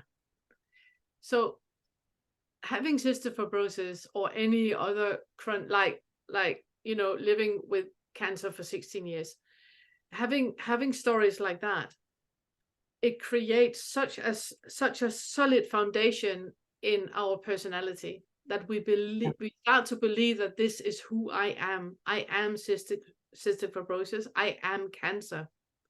We start to create that as part of our personality. And then when some Danish twat come along and ask you to let go of the story and say that you're not cystic fibrosis and you're not cancer, then we can feel that, but hang on, I'm not ready to let go of that story. And that is what I'm asking you to respect. That there's a reason for that need to still be there, which is completely okay. Why would anyone ever want to hold on to that kind of story? Like I don't think I do. No. Unless it's the way it keeps me thinking it's this body, that belief. I had an experience earlier this week. Okay, this is a bit long one. If anybody needs to leave, feel free to do this because now I'm taking you out in a story. I had an experience earlier this week that Todd and we had made salad, and I had made a dressing, and I had made a stir fry, and the dressing for the salad went with the same taste palette as with the stir fry. And we sat down at the table, and I asked him if he wanted some dressing, and he said, no, I have the dressing from yesterday. I'm going to use that. And then I said, no, I really would like for you to taste this dressing. And then he said, okay, and put the dressing from yesterday in the fridge and came back to the table, and I was crying. And I didn't know what that was about. I had no idea what that was about. He hadn't done anything. There had been no discussion. There had been no nothing or anything. So we did an inquiry about it. And where I felt into that I have experienced so many times in my life that I've done something and I wanted to share it with another person, and then they wanted something else, and I couldn't feel in my body, why is that a problem? Why is that a problem? Why can't people just, not want to do that, or have ketchup with the food, or what is that about? And so the answer, I'm ready to let go of it. And I just felt so clearly, no, I'm not ready to let go of that. I'm not ready to let go of it. So then I was looking into, okay, if this stays here, what is it that I'm keeping? And if I let go of it, what is it that is missing? What part of me is it that needs for this to stay here? Need for this. And suddenly I had like a very short glimpse of, I must have been very, very young, like 4 or 5 years old, something like that. And I can't remember what it was. I had some food that I wanted my dad to taste, and he added salt to it before he tasted it. And my life, my entire world just fell apart, absolutely fell apart. And I ran to my room and crying, and my dad asking, what is it? What is it again? What is it? And I couldn't explain what it was. And it wasn't until earlier this week, I'm 56, earlier this week, that I realized what it was about. It was about that connection that you have with another human being, where you share something, you share an experience. And in that, there's like a connection and a seeing, a being seen that is important as a child to have. And throughout my life, because it wasn't met that, and I felt that my dad, by putting salt on whatever it was, he didn't want me, he didn't want to share with me what it was that I wanted to share. I had this belief that, when people say no or don't want to do that, then it's me that is rejected. It's the connection, being connected with me, that is rejected. And that has been with me. And it wasn't, and I've spent decades in therapy. And it wasn't until I experienced with Todd that there was no issue. It was just, I would like for you to taste this. And he goes like, okay, and no issue. He wanted to share with me. He wanted to experience with me that it was allowed to surface to a point where I could cry about it and make inquiry about it and feel into it. And then I could ask the question, can I let this go? Can I let go of this need to connect with other people, to meet heart to heart with people? Can I let go of that urge, that craving, that need to do that? And then I could, because the trauma had been healed. I had been with me. It wasn't about Todd at all. It wasn't about my dad at all. It was a conclusion I had made at a very, very early time in my life. That was where the trauma was. It wasn't about the dressing or Todd or my dad or anything like that. It was a belief that I had that needed healing. And that's what I mean with that. When we have a trauma, it needs to be met. It needs healing and love and compassion, and needs to be there for as long as it needs to be there. And then at some point, it has been met, and then you can let go of it. It doesn't need to be there anymore. I don't need to connect heart to heart with people for me to be seen or for me to feel that I'm part of something. Does it make sense? That was a long talk, and thank you for everybody that stayed.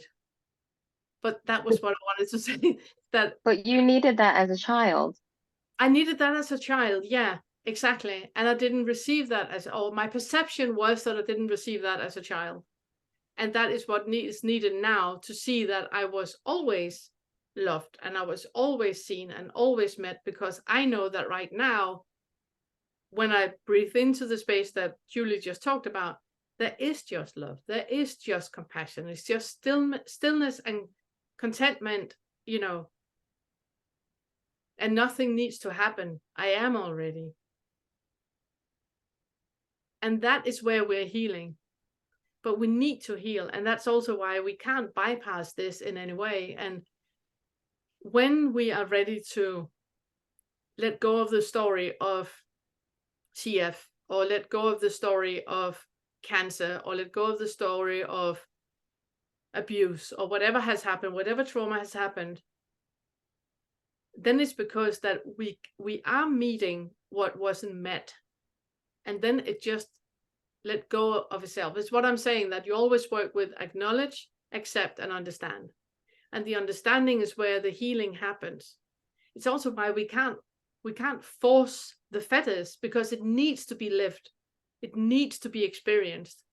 Otherwise, we're not moving forward. It's not a cerebral exercise. It's a lived experience.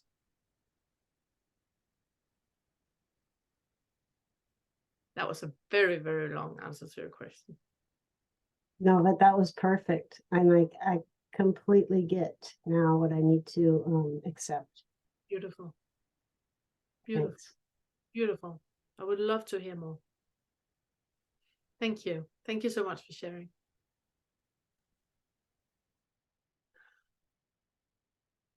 Then it's yeah. Hello, my friend. Hey, I've seen Eric raise his hand before Thank you. me. Thank you. Thank you. And I would love to hear from you. Okay, then we pick Eric first. Let me just find Eric. Eric, my friend, I hope you're happy to There Yeah, you yeah. are. Yeah. So Good. I really related to everybody talking about trying to find a want and not really finding them. And I think some of that happens that, after a certain age where you've gone through so many wants in your life, and then you get them, and then you just have another want. Never ending story. But I did the only thing I could think of was something that I've kind of done through my whole life is have like a skill that I want to develop, and or a project like building this place. It I don't have a feeling when I have these projects or skill that I want to develop, like I'm going to suddenly get some, it's like there's an end point. I just know that at the end of doing it, there'll be just one more thing that follows on. So I don't even know if that's a fetter or just a tendency. I know about 5 years ago, I wanted to play the piano. I don't know why I started to do it. And I just, every day I get up at 5 o'clock and play piano for 3 or 4 hours. I don't remember thinking like I'm going to get something from it, but I just felt impelled to do it. Yeah. It's that I obviously I haven't heard enough about it to say, which feather it is in. What you talk about with the piano, where you get like an urge to start to play piano, and then you just do that, and then the urge falls away. That's the ninth feather. It's where we just flow through life, and we have a body, yes, in a direction, and then we just go towards that and do that, and at some point we don't do it anymore, and that's it. There's nothing more in it. There's no story about it. It is just happening. So there's piano playing happening, learning to play piano happening, and then it fades away. Then there's like building a house happening, and enjoyment in building a house, and no attachment to the house ending to be there and actually be livable in, or anything like that. It's just, that natural happening of things. That's the ninth. Yeah, I think there is, but then also I think there's a feeling, not a huge feeling, because I would never get good enough to play the piano to, have people say, "Oh, I really want to, listen to him play the piano," or something like that. But I think there is sort of a feeling of, I don't know, getting some sort of, maybe some recognition, or at least a personal recognition. Yeah, that is the other part of it. Yeah. I see all the feathers being in pairs, right? And the ninth feather is paired with the third feather, which is about rites and rituals. And that is where we do things for a purpose. We learn to play the piano so other people can say we're really, really good at playing the piano. Or we build a house so other people can say, oh, look at that. Or so we can say, look, I have created something in my life. So, and that is important to look into. It actually reminds me of a question that Raven asked, where it is. Let me just find it. She says, secondly, I'm confused about doing something for a purpose. I need to make an appointment with an optometrist because my eyes have weakened and the purpose is a need to see. I'm wondering if the word purpose is best for this one, for this issue, and why distractions, because it's a. But anyways, it's that purpose that I'm going to the eye doctor because I need to see, which means that there is now an expectation tied into that. I'm going to the doctor so he or she can sort out my eyes so I can see better. That puts a lot into something that we can't put anything into. That's where we believe that we have the choice. We believe that we can choose. You know, it's like the example I use in the material where I say that if you need to be at work at 8 and you need to leave the house at 7:30 to make it to work at 8, you can leave the house at 7:30, but you cannot expect to be at work at 8. So we can put things in motion for it to be possible to happen, like make out an insurance, and in case, you know, the house burns down, it doesn't mean that you wish for the house burn down. It's just in case it happens, then you have an insurance. You cannot make sure that you will be paid out if the house burns down. And that's the difference. That is where the, thank you, Romina. That is where the third fetter comes in what you're talking about. Then there's no flow anymore. Everything is conditioned into happening in a certain way for certain things to happen. And then we need to look into what is it I'm diverting with. I have a feeling of low self-worth, so therefore I'm doing something that other people can admire, and then it doesn't feel like I have low self-worth. Yeah, I can see that there is, you know, when you it's like when you go to school as a kid and you get good grades, not because, I mean, a grade doesn't give you anything, but you feel I don't know, just like I mean, there's a pressure there that's not coming from you, but you know you have to get good grades for your parents. Maybe they don't even say anything, but you feel the pressure of that.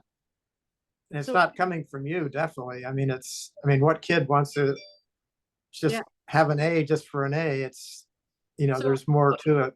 Instead of us sitting and having, you know, a talk about other people and children and all of that, I would prefer to talk direct about you, about what is it in your life, what is it in your life that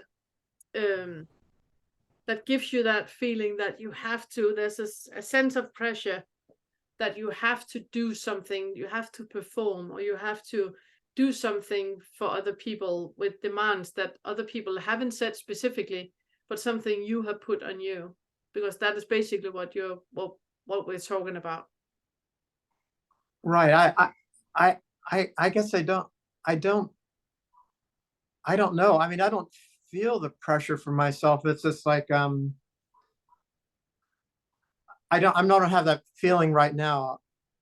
But typically in my whole life, every day I wake up, I just know exactly what I want to do. And you have a hook into happening. I did have a feeling, I don't know, a few months ago, I was just sitting there and thinking, what would it be like to wake up and not know what you want to do? I mean, it wasn't really scary. It was just, or maybe it was, I guess,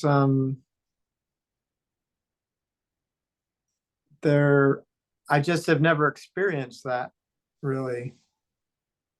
So I would I would challenge you to question if you actually do know what you want to do. To challenge, so you wake up in the morning and then really look into, do you really know what you want to do, or are you pretending to know what you want to do so you have a feeling of meaning with your life? Could it be that Eric wakes up tomorrow morning and had no wants?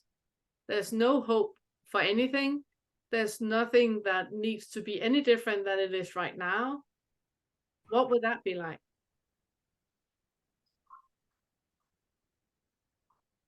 Yeah.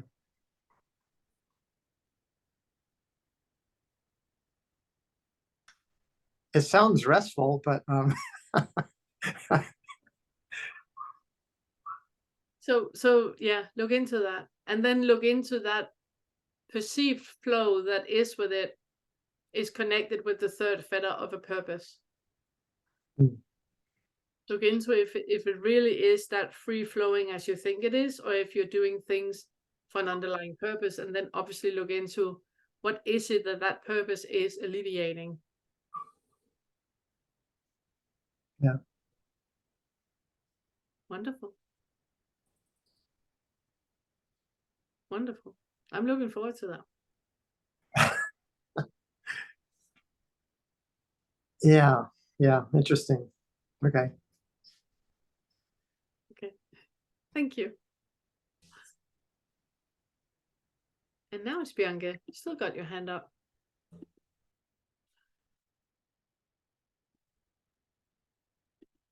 There will be a lot of shaking. And this time it's because I'm anxious. Okay, good. That's good. It's good to be aware of. So I don't have a clear question. Maybe it will form itself while I'm talking or not. Yeah. And but it's the most important thing I guess I took from the first Fetter videos, and it was it's important to me in my story. But you were talking about imagining your my own death. Yeah. And how the ego doesn't like it. Yeah. That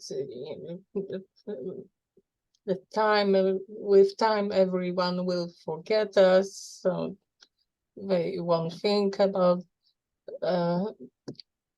And I was listening, and but I love the thoughts. There's nothing better in the world but this to disappear without a trace. And it was one of these depressive thoughts that I was always surprised by that other people don't think like that. It's so obvious. Yeah. And I found out that, and then the thought came, when generally people think in this way, that they want to disappear from the face of the earth, and me too, when I am ashamed. And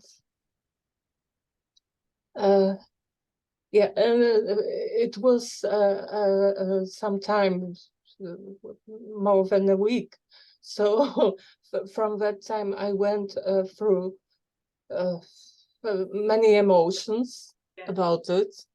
There was fear, then there was anxiety. What is this shame? What am I ashamed of? And I'm not aware of what it is. Is it some horrible story that I erased from my mind?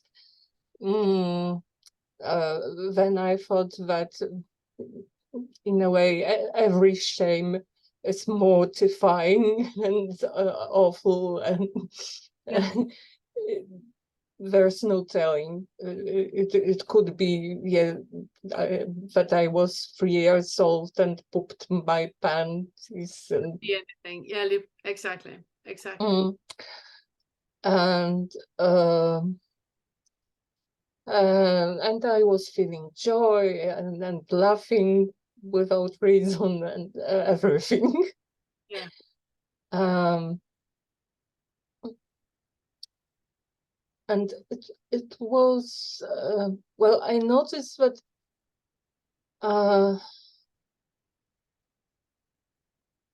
when I can think about a cause of some belief, then I can stop identifying so much. It may not be the real cause, but it is probable cause. Yeah. I would always, like I asked earlier, I would always look into who is thinking of that cause and what is the thought about the cause, because that is the thinker creating a thought about a thought. So keep tweaking that one. Before we go in, I just want to really compliment you for seeing that, because I've experienced that a lot, that people, they say, but I have no issue with dying. Actually, I would love that calm that comes with dying. I mean, that would be amazing. I have always found that we need to circle back into shame and seeing that the underlying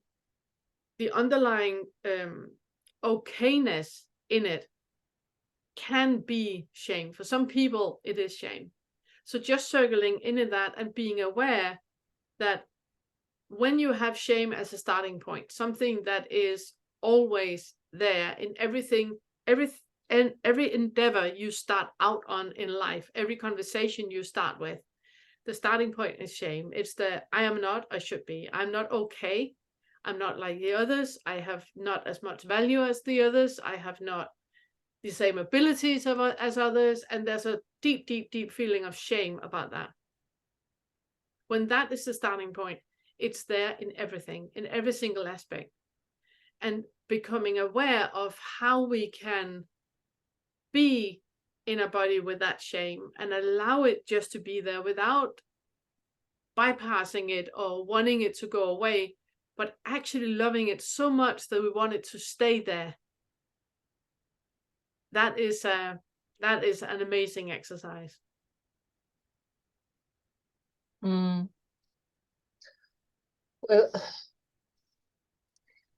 I can also see that in my case it's very convoluted because of therapies, and I was also looking, listening to these types, chameleon and bully, and well, I started in my life as a chameleon, and it even agrees with body types.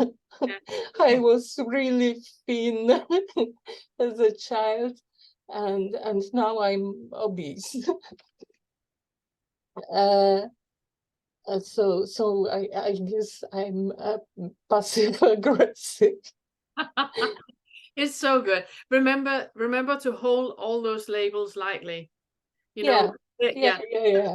I'm giving the tools to have something to reflect in and to seeing, oh, here it is again. Oh, here it is again. So we softly can accept every single part of us. Like I said with Mike, that is like that house we go into, acknowledging every single room and being okay with everything that we are. It's why I'm giving those pointers to become aware of.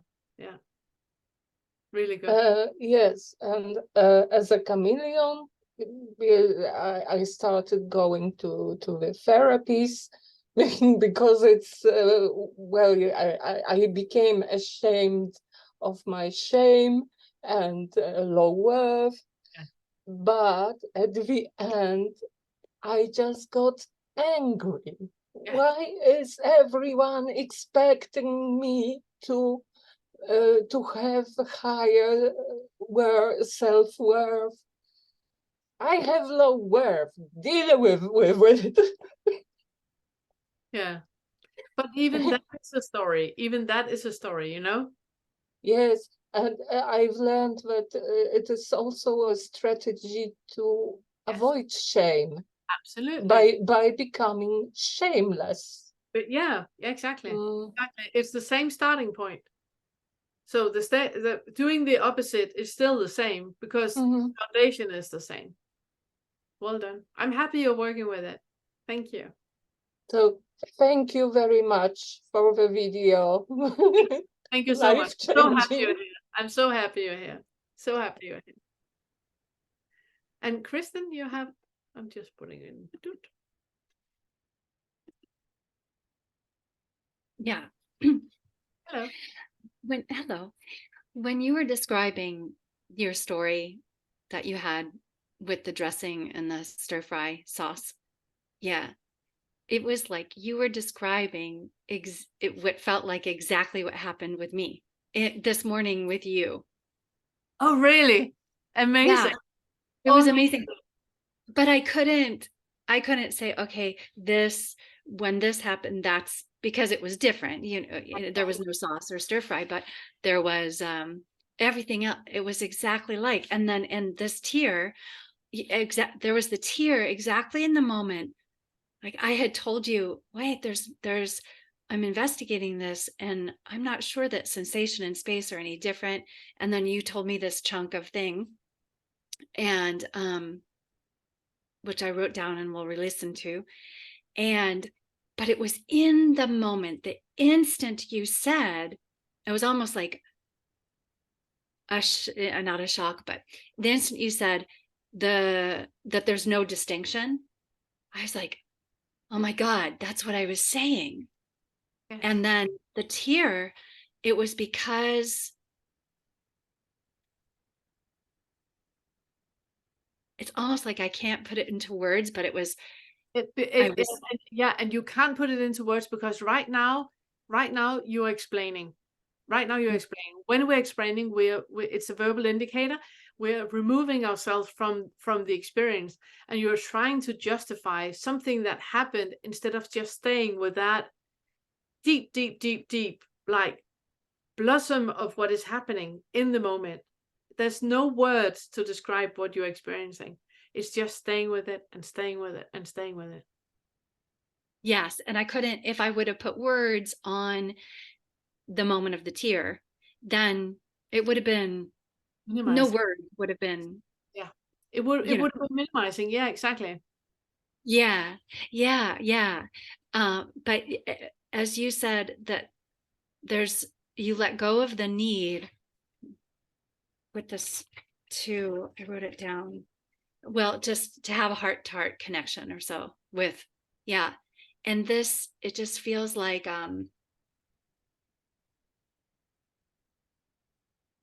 just described, I just can't even explain. You just described. Yeah, it's because what happened. What happened? It's because it's not about letting go of the heart-to-heart connection. It's not about letting go of the connection. It's letting go of the attachment to the connection. Yeah. It's the attachment that is unhooked. It's not the heart-to-heart that is unhooked. It's the attachment to the connection happening that is unhooked.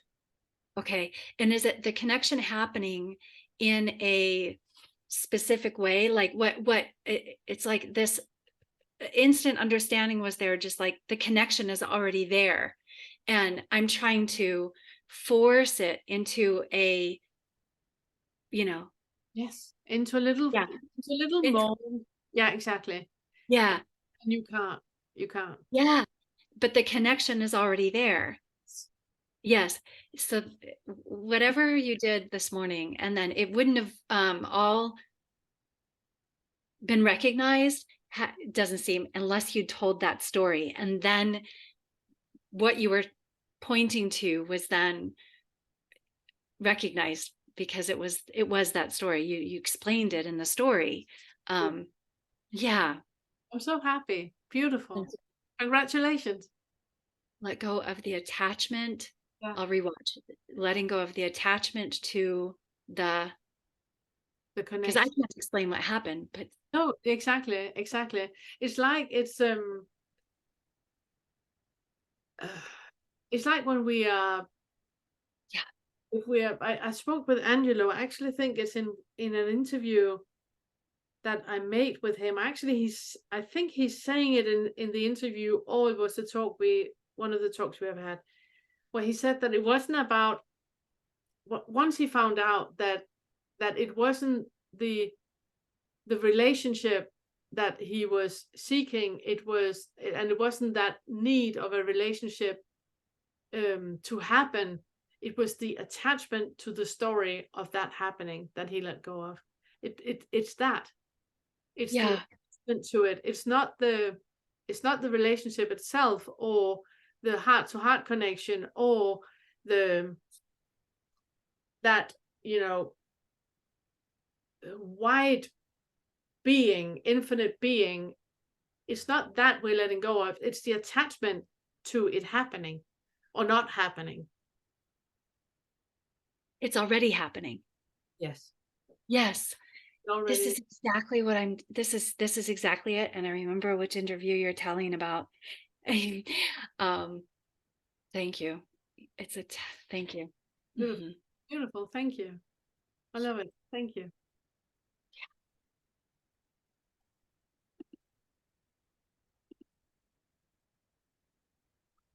Let me just see how I can do it. Thank you so much, lovely people. This was so enjoyable. Thank you for a lovely, lovely Friday.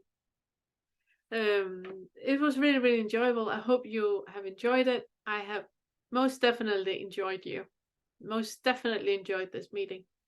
Remember that on Tuesday, we have the inquiry group, Todd and I, where all of you obviously are welcome if you want to do inquiry. And then the next Q&A that we have is in 2 weeks. So is there any final questions or anything? Oh, thank you so much. I love you all. I love you all. Have a great life and see you soon. Thank you. Bye.